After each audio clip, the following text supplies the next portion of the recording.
Welcome to the podcast. Yeah.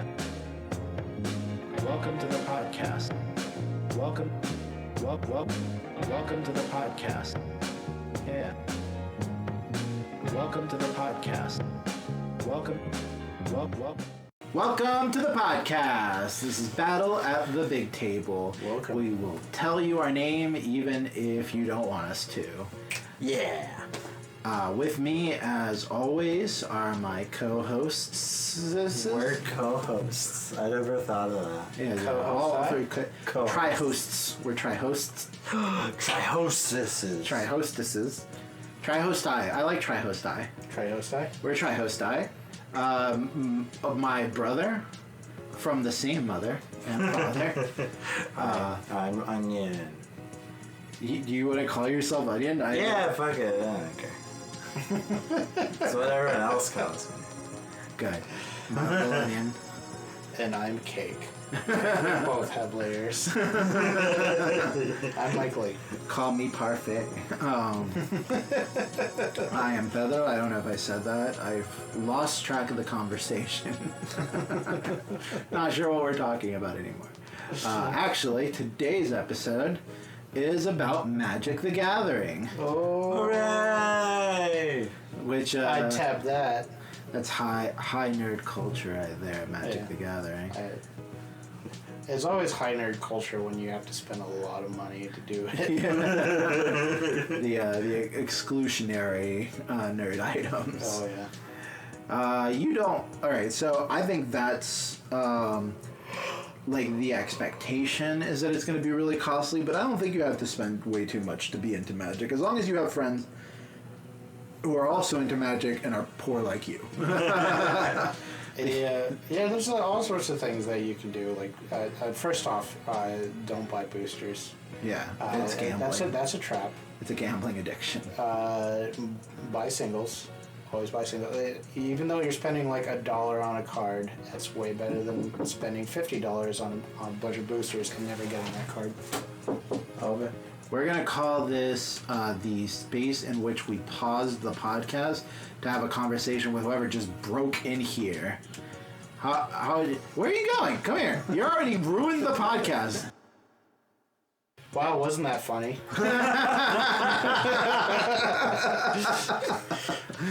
Way to give me work.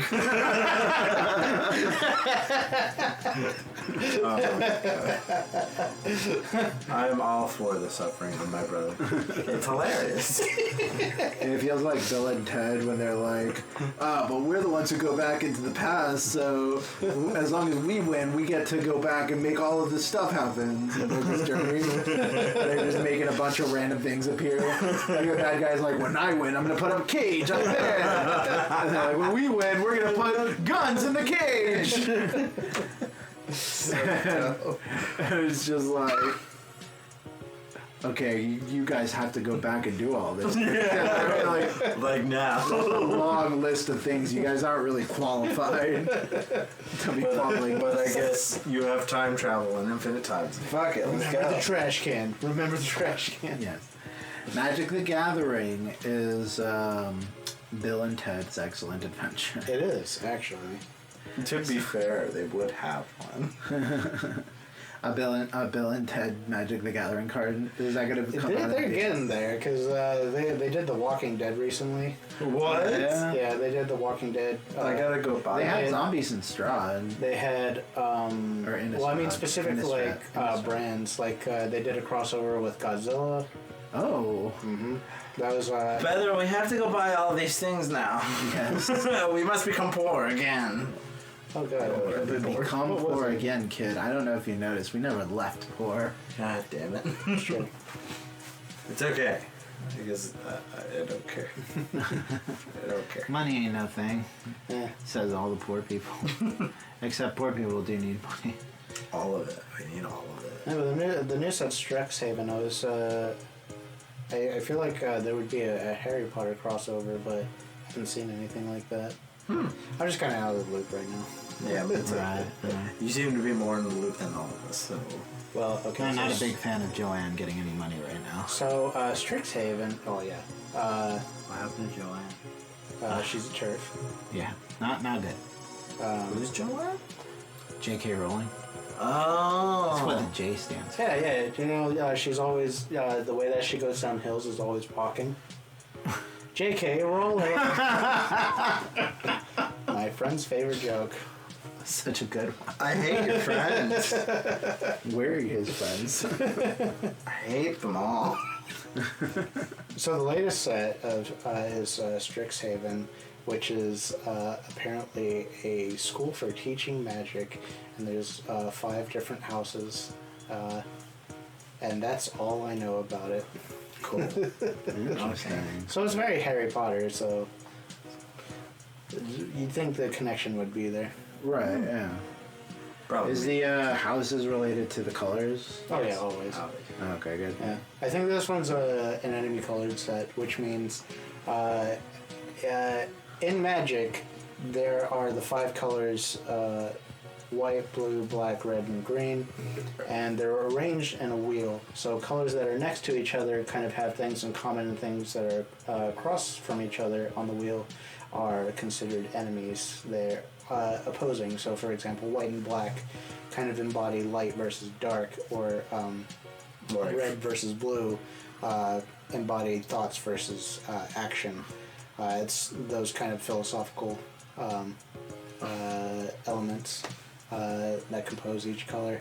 And we could go on and on about like the philosophy of Magic, because it delves pretty deep. Yeah.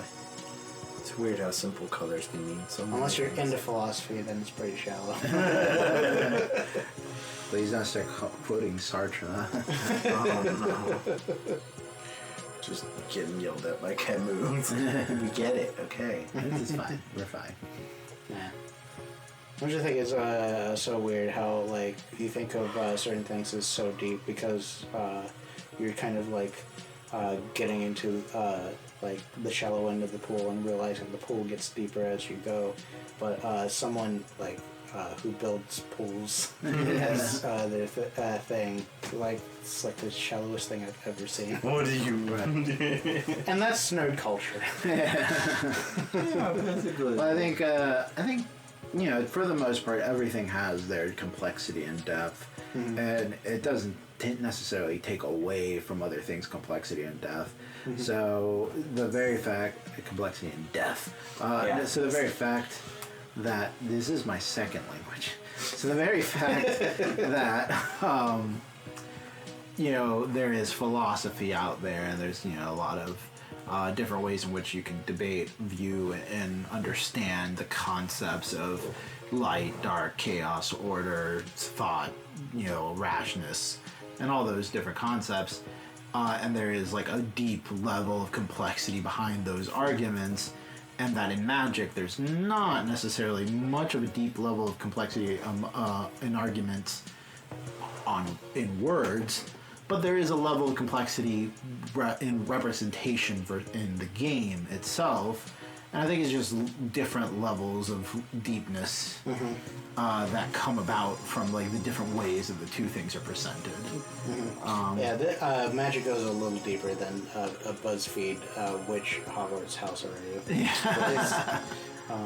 Because like in real life, every faction has their sub-factions within them, and all of the colors have their sub-factions within them. You know, red has the spell casting factions and the speed attack factions. You know, people who choose haste over being able to burn something away, and you can combine and So I think a level of popularity in Magic is that you can, like with Harry Potter, view yourself in like the different colors, because they do have like an attachment to personality types. You know, blue being kind of like the more thoughtful, magic-based people.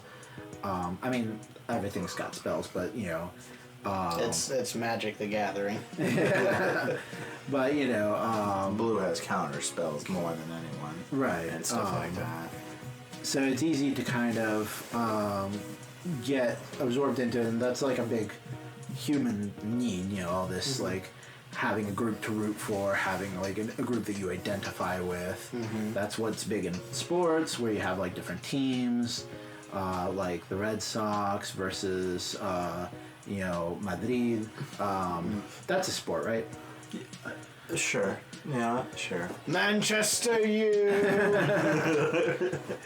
Come on, we all know it's Barcelona. that's where the real soccer's played.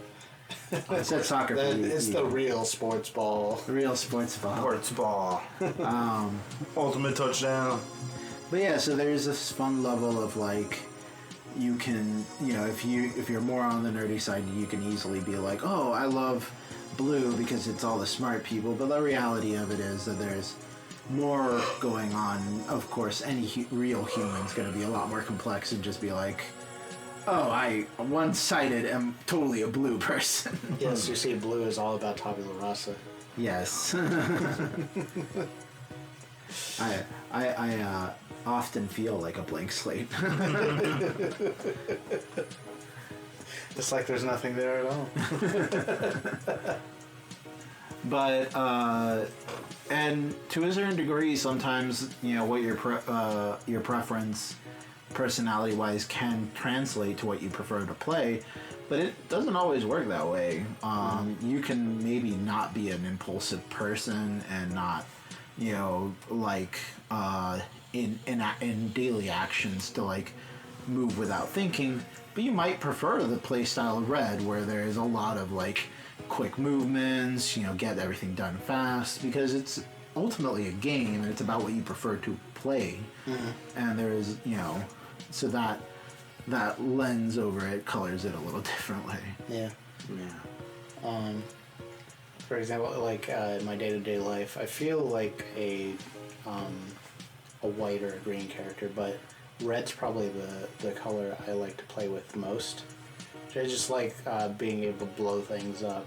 I like goblins and dragons. And I just like mountains. They're cool. And the mountains is a picture that's on the red mana. So the way that Magic works is it's got this mana system where you have a bunch of mana cards. So if you are playing a deck that's got mostly red cards, you're going to want to choose one or two colors, maybe three colors. Or if you're like a crazy person, you choose all the colors and win anyways. Yeah, you should not do that. That's most likely not going to net you a good win. Well, it depends. The thing is that this game is kind of built on the mana system and how it works. It's pretty genius, actually, because each color has the thing that it does. So, for example, if you're a red player, you like to throw lightning bolts, you like to summon goblins, but you have weaknesses. You, for example, enchantments, which are magics that just permanently affect the field, or you can't do anything to them. All you can do is blow up creatures or blow up other players.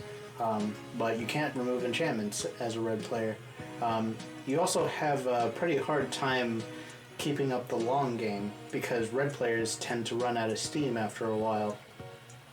So you might think, well, I'll add blue into my deck because I want to draw more cards, because blue has a tendency to get the things that it wants and play the long game.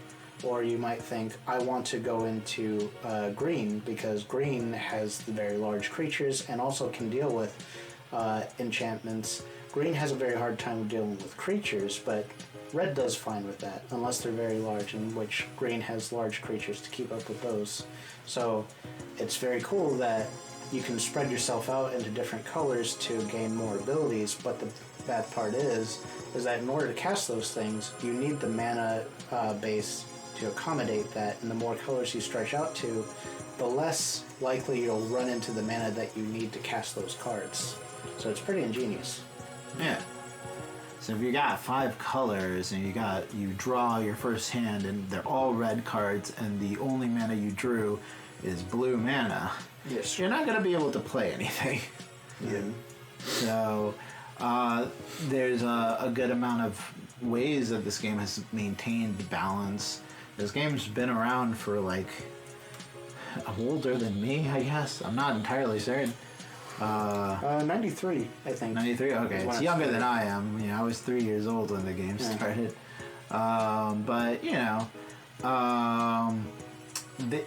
there's a lot of different rules and a lot of different cards that have come out, but they've kept it fresh and kept it easy for anyone to start playing by having blocks.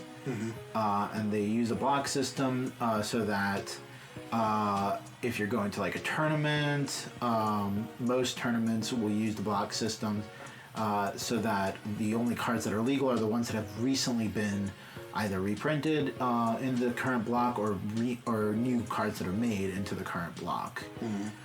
Which keeps it fair for like newer players who are starting to get into it, because you don't have to learn the entire history of Magic to be able to understand and play in any sort of tournament, gain new people, meet new people that you can start playing with.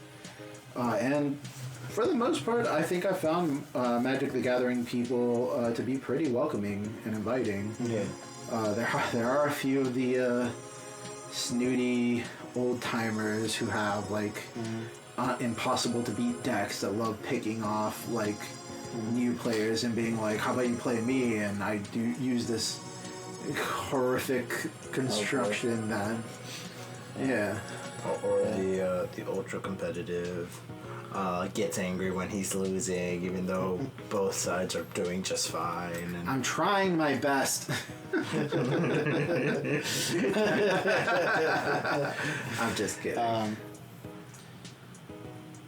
I've lost enough in Magic not to be that type of person. And also a nice thing about each block, the story of Magic is that you are a Planeswalker, and what that means is that you can travel from dimension to dimension to different worlds, and with each block comes a different world. So, for example, they have Innistrad, which is like a gothic horror plane, or they have Ixalan, which is a plane of vampire pirates invading Mesoamericans who have dinosaurs. Also, there's pirates. That's an important part. Yeah. But there's all these different worlds that they create, and they now they used to create like one a year, and now they're creating several. Which, from as a DM, is pretty amazing. Right. That they can churn out that kind of stuff pretty quickly. And it's not like it's lost any luster. That those places are really interesting And unique. Yeah, my friends. We're not sponsored by Magic the Gathering or Wizards of the Coast, by the way. We We're just not really sponsored like by this anyone. game. We're barely sponsored by ourselves. We're holding on for dear life here, people. Nah, we like talking in front of a mic. We'll do this till the end of the earth. Yes, you if only always one love person. talking in front of me, don't you? You haven't found a way to stop me yet. You won't ever. But we just really like this game and appreciate the amount of detail and work that goes into them making this, and feel that there should be newer players that are able to come in and learn about this game. So if you've never played Magic the Gathering, I know there's a lot of stigma out there about it. But it's a really fun card game.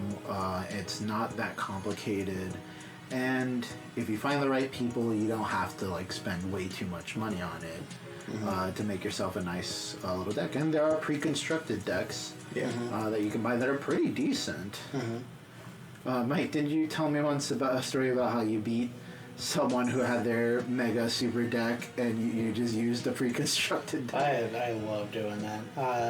The linchpin that happened was I was playing a red-green pre-con deck versus someone's deck that they had a very specific combo that they wanted to use against me, in which they build up one creature to deal a lot of damage by using a bunch of cards to pump it up.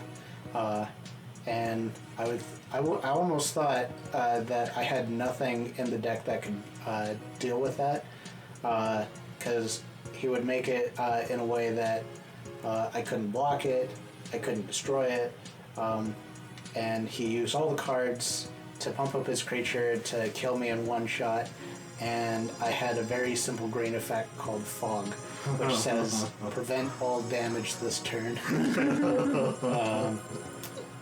Which was, I thought, was clever thinking in the moment. And he lost a bunch of cards, and I eventually overran him. And I attack!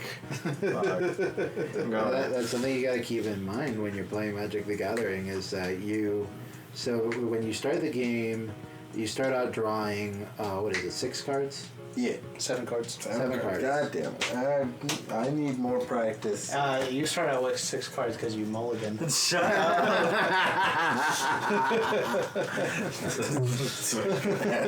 Onion's famous for having bad luck. I have the worst luck in this room. Oh my god. D&D, card games, general life.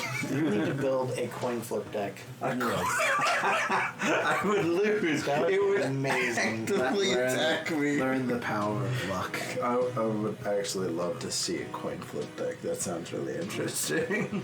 The really cool thing about Magic is that it's not only can you find stuff to identify with, it's incredibly customizable. So you have like your decks that you've come up with these cards that you like, and you found ways to put them together in a way that no one else has. Or, I mean, like, you could be the person that just looks for the winning decks and puts those together. Or you could even follow, like, obviously some of the decks have, like, built-in sort of ways to, like, play with them. Yeah.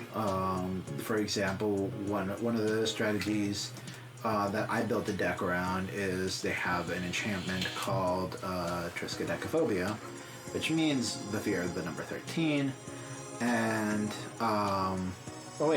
is that It's the the name of the fear of card? the number 13. Well, is that the name of the card? Or No, is that Triskaidekaphobia. Oh, okay, good. Triskaidekaphobia is the name of the card. It's an enchantment, and what it does is that if a player's life is at 13, they lose. And every turn you can choose to either increase both players' lives or lower both players' lives by 1. And if after that the player's at 13, they lose. And there's a strategy with another card, which is called the Tree of Perdition, which has a toughness of 13 and has an effect where you can tap it to replace its toughness with your opponent's toughness. So you could turn your opponent's life total into 13, and with Triskaidekaphobia played, you win. Pretty simple combination, but you can build the whole deck around, and I did. It was scary for a while until it stopped working for some reason. That does happen sometimes. The balance of the deck gets thrown out of whack and it stops pulling right. And then sometimes it'll just start pulling right again. That if you build enough decks, you'll find that happens. For no reason at all. Yeah, it's just heart of the cards. The heart of the cards. I hate it. I hate the heart of the cards. That is something that can happen. Is you can get what's called mana swamped, which is when you are only drawing mana, or mana drained, which is when you're not drawing any mana at all. And you have all the creatures in your hand. All of them. And all of that is based on the fact that there is a balance you have to draw with how much mana your total deck costs and how much mana you have in the deck. Typically the balance that most decks work with, it's a 60 card deck. I believe it's 40 cards. Typically you want about 24 land cards in a 60 card deck. It depends on your curve. So, for example, if you like 7 mana cards, because 7 mana cards are very powerful, that's going into the long game, you're going to need enough land to draw into. But if you have a low curve, like you can go to 20 land cards, it's very mappy. To try to figure out. When he says 7 land cards, he means cards that cost 7 lands, that you have to tap 7 lands for you to use it. Yes. And so yeah, depending on what the cost of your individual cards are and the total average of your cards, you'll want to move your land and cards around. 60 is the minimum. Yeah, 60 is the minimum deck size. But you can have more. It gets a little harder to calculate and figure out. Yeah.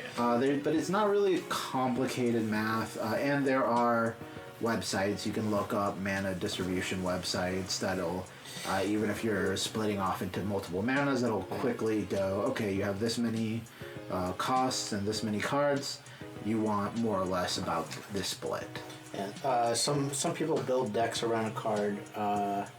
I forget the name of it, but it's an enchantment that says if like it's out on the field and you have 200 cards in your library, which is your deck, then you win. Yeah. So people build like 300 card decks around this.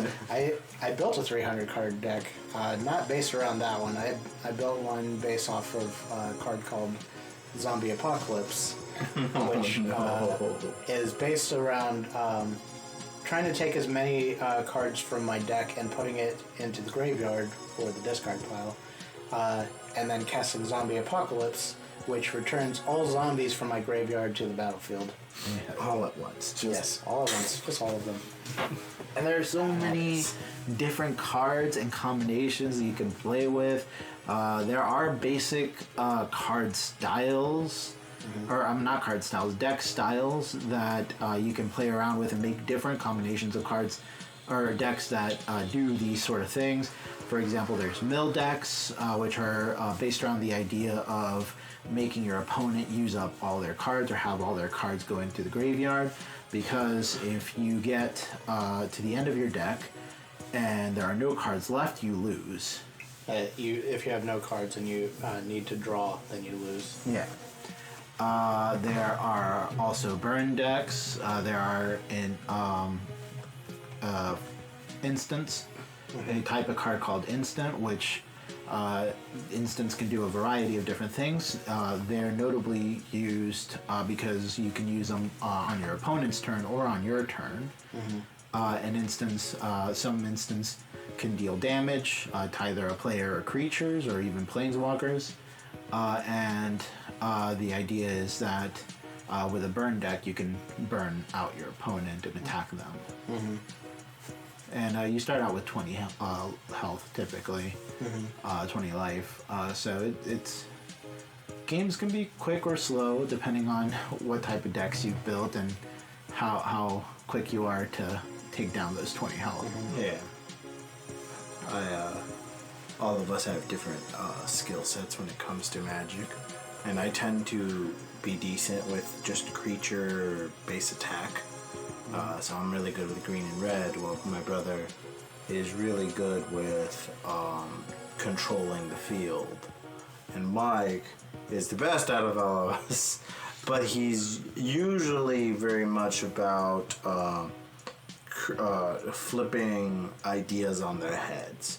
So he'll take really simple cards that people don't see as really good, and he'll make a deck around them that focuses on using that to the best of its ability. And they're really interesting and really weird. The deck that he played recently was my Bizarre Trader deck, which is spelled BAZAR TRADER, but also implies he's a very bizarre traitor, because his ability is target player gains control of target thing that you control. So what it looks like is this thing just gives away stuff that you have, and some people build decks around this to take things that do bad things to their owners and then give those away.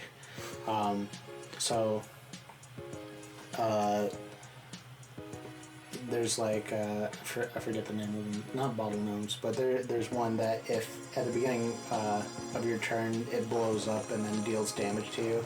But I found a weird quirk with this card. Because of its specific wording, target player gains control of target thing that you control. I have cards in the deck that allow me to take control of another player's stuff, but only for a single turn. Now, if I take control of their thing, I can use Bizarre Trader to give control of that thing to myself. And now when that spell runs out for the turn, I have control of their stuff for the rest of the game.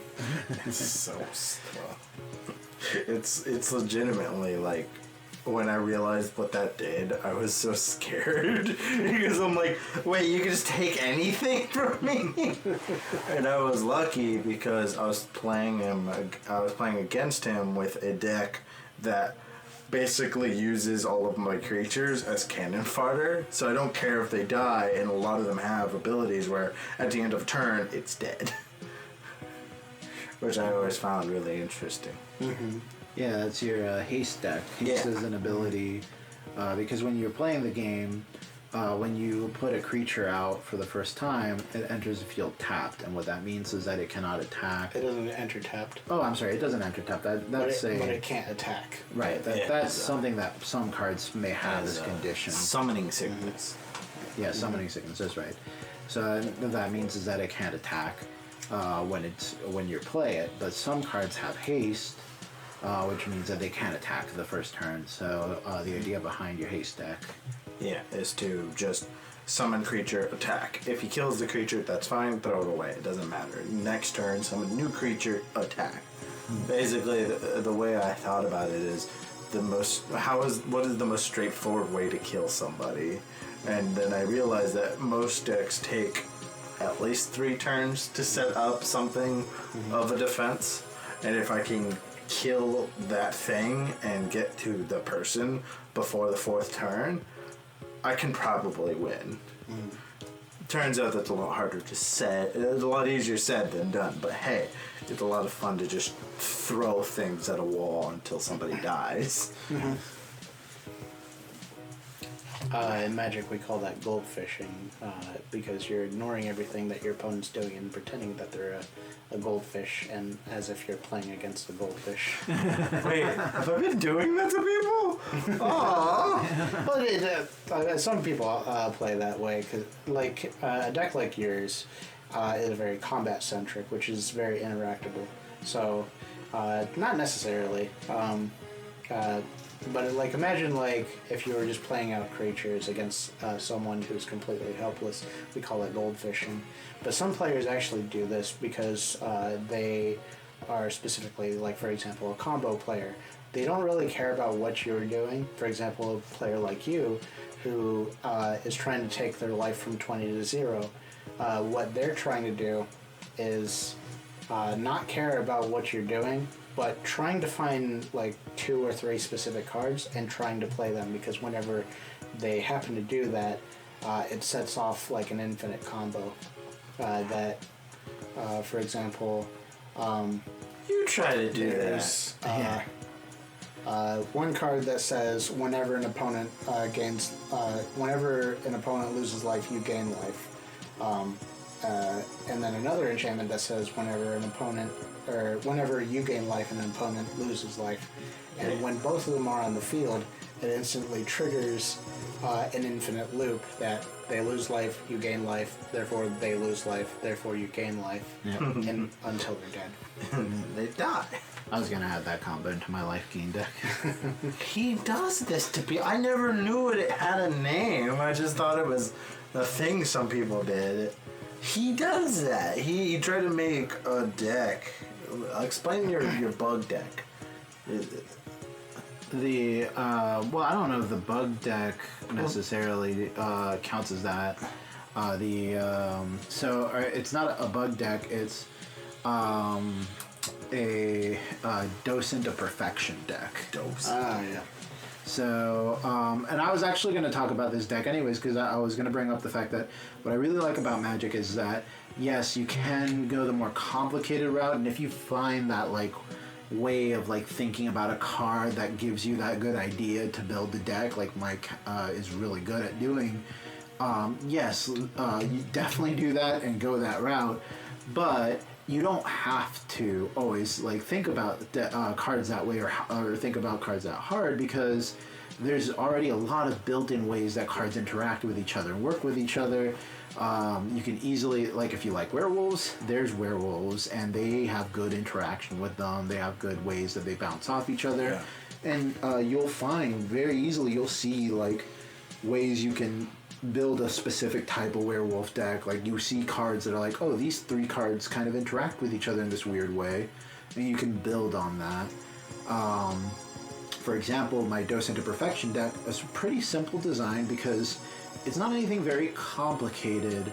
I didn't like find some secret loophole or anything inside the cards. It's just there's this one card that I have to look up the because it's a card that's actually so what's really fun about Magic is the cards, since they've been made over many years. And they have little like taglines. Some cards have like little stories that you get throughout many years. The Docent to Perfection being one of those. Now, I'm not going to be able to tell you the exact release date of the way these cards were released, but I will tell you the story behind this card, which I did kind of fall in love with. Let me get this really quick here. I feel like this is the part of the podcast where you cut it off for a bit and start playing elevator music.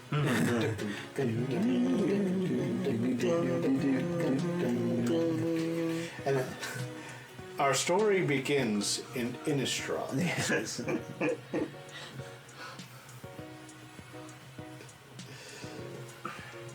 With a card called Delver of Secrets. Yes. A simple, for 1 blue mana, a 1/1 with a triggered ability that if you reveal the top few cards of your deck and you find an instant or sorcery, you may transform him and he becomes a terrifying 3/2 flying insectile aberration. Is he actually talking about the red deck? Yes. Oh. That's the story. Yeah. No, Mike is doing it. Mike is doing the Mike, thing. how do you remember a card that he used? I'm looking it up. Mike's got it memorized. No, I live this. Mike. Delver of Secrets has been one of the most polarizing cards among the internet base because people see it as blue has better creatures than green does. This is not good balance. It's a 1 mana 3/2 flyer, ignoring the part that you have to complete certain requirements about it for it to be that. But green doesn't have anything that good. Why does blue get the overpowered card? And it's like, Because green, in order to get all the mana, it needs to get the fucking thing.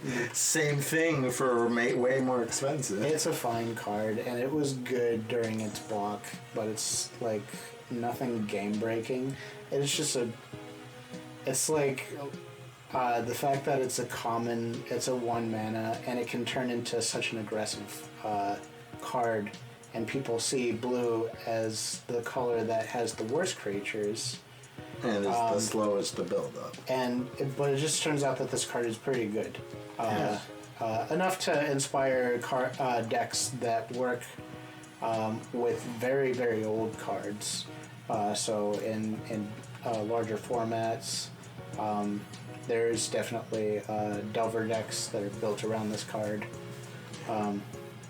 Those are scary. We should look into those. So there are cards that do, as Mike said, a flip. So there's typically most cards you'll have just a card on the front, and then the back is the Magic the Gathering background image. But these cards will have 2 cards on 1 card, one in the front and one in the back.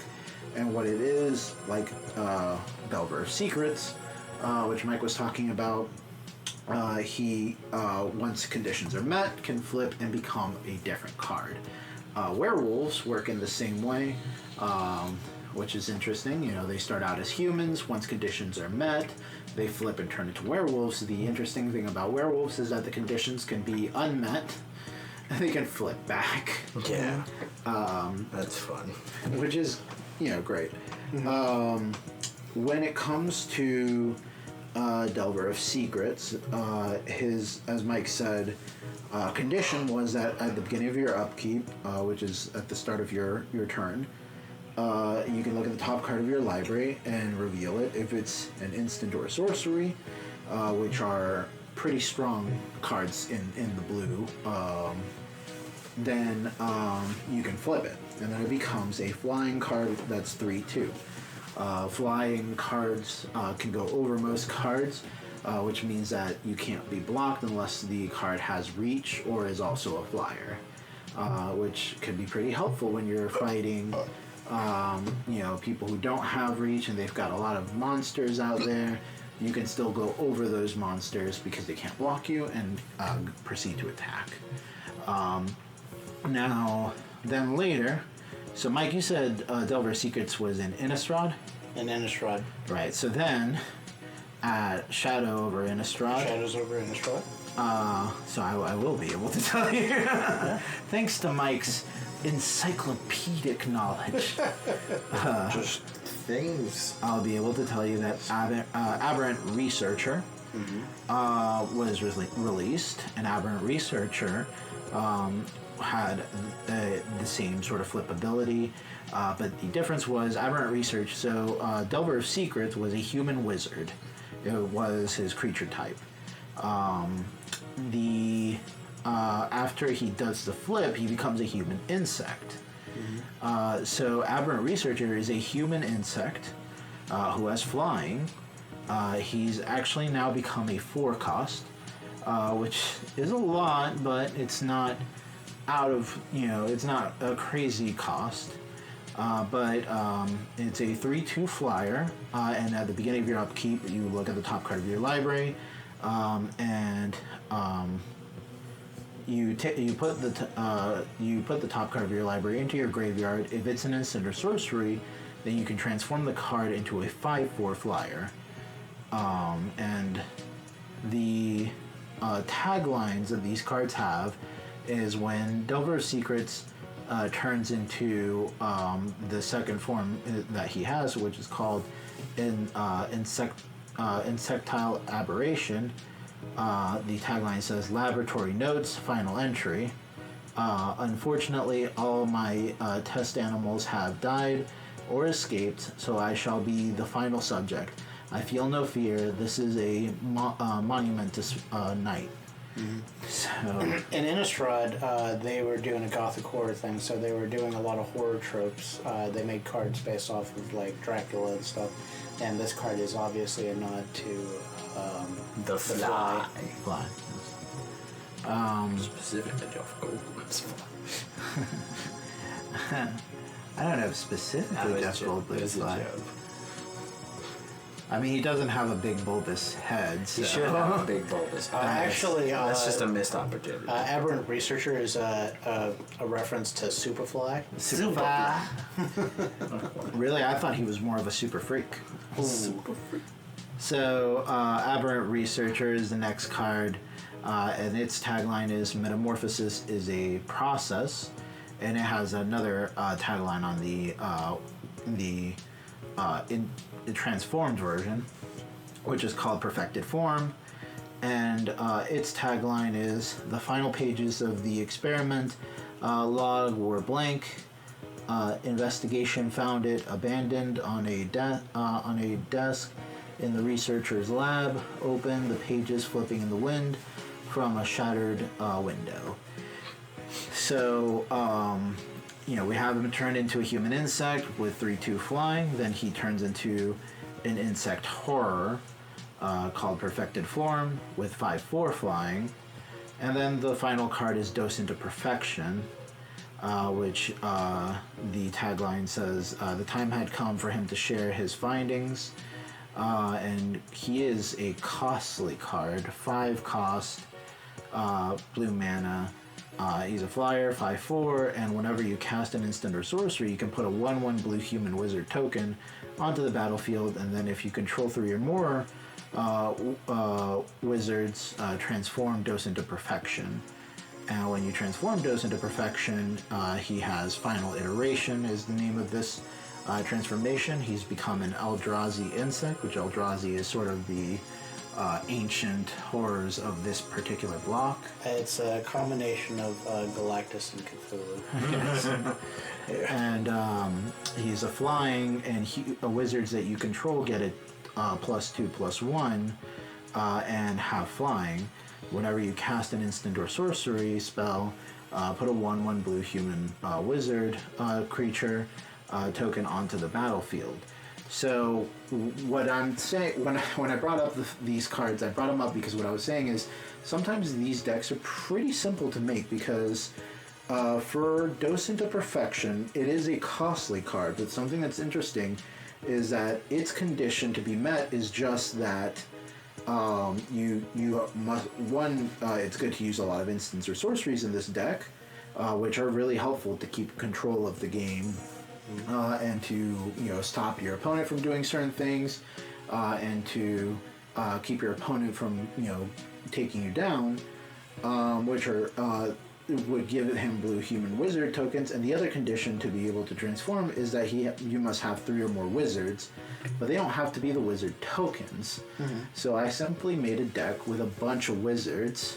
So that whenever I summon this card, it could transform really quickly because I don't have to spend a lot of time creating tokens. And then also, once the card transforms, all the wizards get +2 in flying, regardless of what their actual toughness and strength is. So if you have a wizard that's 3 cost 2/2, 2 toughness and 2 strength wizard, then it gets 3 3 or 2 1 added to that and gets flying, which is super good. so you can get a bunch of creatures with a lot of strength and flying pretty quickly on, and it's not a hard thing to grasp. Like the card tells you right there what to do essentially for your deck construction. A nice reference there too with the Final Iteration, giving all your 1/1 tokens +2/+1. You are turning your 1/1s into 3/2 flyers. Just like the original Delver of Secrets turned into insectile aberrations. Yeah, that's cool. So Magic the Gathering can have really fun stories across different cards and different blocks. And also, it's really easy to make your own brand and find your own style and find what you prefer. They're vampires, wizards, mermaids. I just realized something. We're just making introductions to games we like. Yeah, we're just making people like the games that we like. We should write introduction to games. Like, that should be the title of these things. Pop quiz. You know the card Rancor? No. Rancor is 1 green to give a creature +2/+0, and when Rancor goes to the graveyard, it goes back to your hand.